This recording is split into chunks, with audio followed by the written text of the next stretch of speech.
મિત્રો આ મનીષાબેન છે, ઘરેથી સુંદર મજાના કેક બનાવે છે. હોમમેડ કેકની સાથે સાથે તમને સુંદર મજાની ચોકલેટ પણ બનાવી આપશે.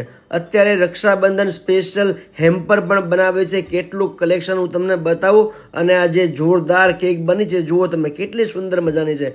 મંગાવવા માટે સ્ક્રીન ઉપર નંબર આપ્યો છે મેં. આ રક્ષાબંધન સ્પેશિયલ ગિફ્ટ હેમ્પર છે. એમાં એક ચોકલેટ બાર આવશે રક્ષાબંધન થીમનો, એક નટેલા પેસ્ટ્રી છે, બ્રાઉની છે અને કપકેક છે ને 2 સ્મોલ બાર છે. આ રક્ષાબંધન ગિફ્ટ હેમ્પર છે. એમાં 3 જાર આવશે. એક આવશે બ્રાઉની, ચોકલેટ અને કૂકીઝ છે, બટર કૂકીઝ. જાર કેક છે અને બટર કૂકીઝ છે. આ પિસ્તા ફઝ છે, મેંગો બાઇટ્સ, બટરફિલ્ડ ચોકલેટ છે રક્ષાબંધન સ્પેશિયલ થીમની, નટેલા ચોકલેટ, પાન ચોકલેટ છે. એમાં એક ડ્રાય ફ્રૂટવાળી છે અને ક્રિસ્પેલો છે અને